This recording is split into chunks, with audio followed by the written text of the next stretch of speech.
بسم اللہ الرحمن الرحیم۔ السلام علیکم ورحمۃ اللہ وبرکاتہ۔ شرعی سوالات کے آسان جوابات دینے کے لیے میں نے جو سلسلہ شروع کیا ہے جس کا نام آپ کے سوال ہے، اس کا یہ تیسرا ایپیسوڈ، تیسری قسط ہے۔ آج جو سب سے پہلا سوال جس کا جواب دینا ہے وہ سوال یہ ہے کہ سردی کے موسم میں تیمم کرنا کیسا ہے۔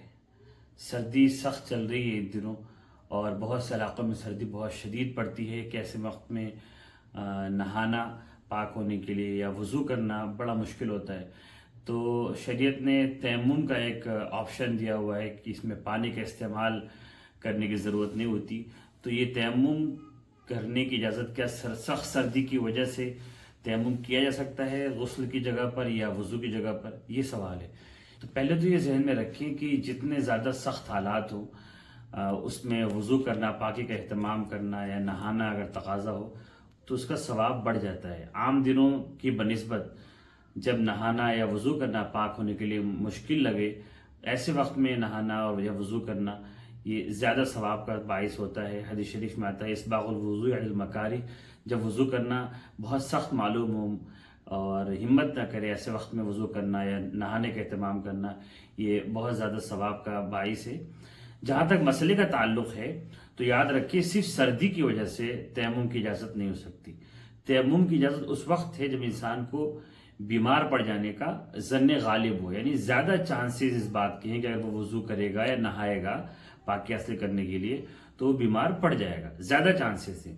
100% کنفرم ہونا ضروری نہیں ہے، 51% بھی اگر اس کو لگتا ہے تجربے کی بنیاد پر کہ اگر میں نہاؤں گا میرے بال، چاہے میں گرم پانی سے نہاؤں، میرے بال گیلے رہیں گے اور سکھانے کی کوشش بھی کروں گا تو میں بیمار پڑ جاؤں گا، زیادہ چانسز بیمار پڑنے کے ہیں، یا وضو کروں گا تو بیمار پڑ جاؤں گا، تو ایسی صورت میں تیمم کی اجازت ملتی ہے۔ یا وہ شخص جو پہلے سے بیمار ہے جس کے لیے پانی کا استعمال ٹھنڈا یا گرم کسی بھی طریقے سے پانی کا استعمال اس کے لیے مضر ہے، نقصان دہ ہے، تو ایسے شخص کو اجازت دی جاتی ہے کہ وہ تیمم کرے، صرف آرام کے لیے اور سہولت کے لیے تیمم، ہر قسم کی سہولت کے لیے تیمم نہیں کہ جب انسان جی چاہے سردی سے بچنے کے لیے تو وہ تیمم کر لے، بلکہ یہ ضروری ہے کہ بیماری کا اندیشہ ہو، کہ بیماری کے ہونے کے زیادہ چانس ہو یا بیماری کے بڑھ جانے کا اندیشہ ہو۔ پہلے سے بیماری ہے وہ اب بڑھ سکتی ہے یا اس کے لمبی کھینچ سکتی ہے، صحیح ہونے کا امکان ہے، میں وضو کر لوں گا یا پانی کا استعمال کر لوں گا نہانے کے لیے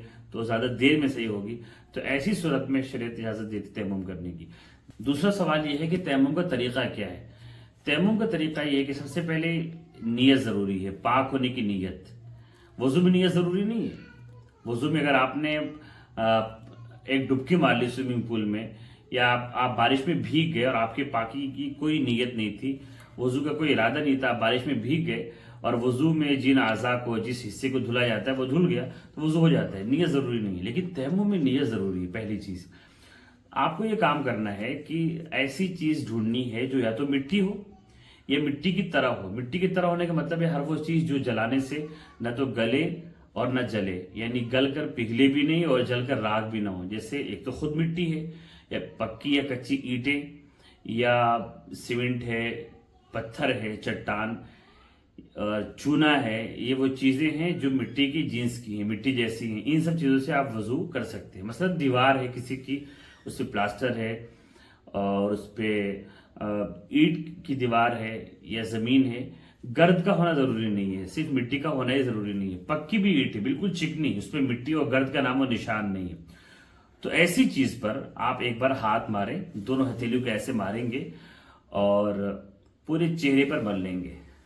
پورا چہرہ جتنے حصے کو دھلا جاتا ہے، پیشانی کے بالوں سے تھوڑی کے نیچے تک، ایک کان کی لو سے دوسری کان کی لو تک جو حصہ فیس کا دھلا جاتا ہے اس پورے چہرے پر ہاتھ کو مل لینا۔ یاد رکھیے مٹی کا لگانا ضروری نہیں ہے، بلکہ شریعت یہ کہتی ہے کہ اگر آپ نے مٹی پہ ہاتھ مارا اور ہاتھ پہ گرد لگی تو گرد کو جھاڑ لیجئے۔ گرد کا لگانا مقصود نہیں ہے، مٹی کو ملنا نہیں ہے۔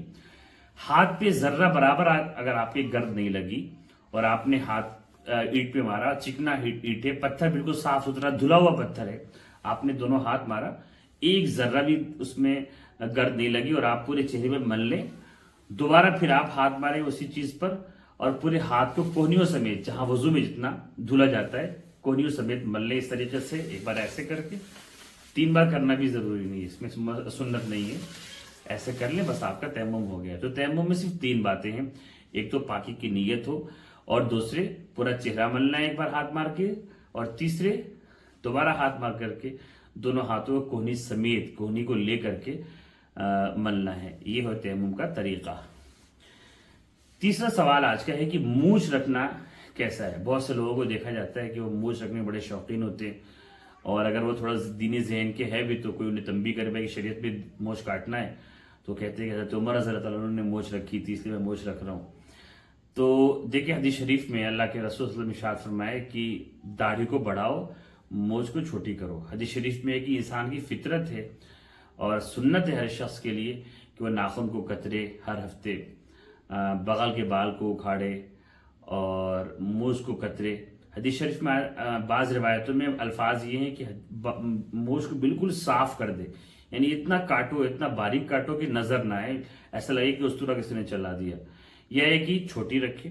ہاں، ایسی مونچھ رکھنے کی اجازت ہے شریعت میں کہ مونچھ آپ رکھ سکتے ہیں، لیکن اتنی بڑی نہ ہو کہ ہونٹوں پہ آنے لگے۔ یہ جو ہونٹ ہے اس حد تک نہ آ پائے تو جائز ہے۔ حضرت عمر رضی اللہ عنہ کے بارے میں آتا ہے کہ وہ مونچھیں رکھتے تھے اور یہ سائڈ کی دونوں طرف کی جو بال تھے مونچھ کے اس کو کاٹتے نہیں تھے، وہ لمبی تھی، تو اس لیے ایسا کرنا بھی جائز ہے۔ لیکن بہتر اور سنت وہ جو نبی پاک صلی اللہ علیہ وسلم جس کا ارشاد حکم دیا کہ مونچھ کو کاٹنا چاہیے، بلکہ اتنا کاٹے کہ ہر ہفتے کاٹ لے، اتنا کاٹے کہ لگے کہ کسی نے اسطورہ چلا دیا۔ ہاں، اسطورہ چلانا، اس کو موڑ دینا بالکل بلیڈ سے، یہ گناہ تو نہیں ہے لیکن بہتر نہیں ہے، خلاف سنت یہ ہے کہ اس کو کاٹا جائے اور چھوٹا کر دیا جائے۔ آخری سوال آج کا یہ ہے کہ مردوں کو بال کیسے کاٹنے چاہیے؟ کون سے بال وہ ہیں، کون سی ہیئر سٹائل وہ ہے جو شریعت میں جائز نہیں، گناہ ہے؟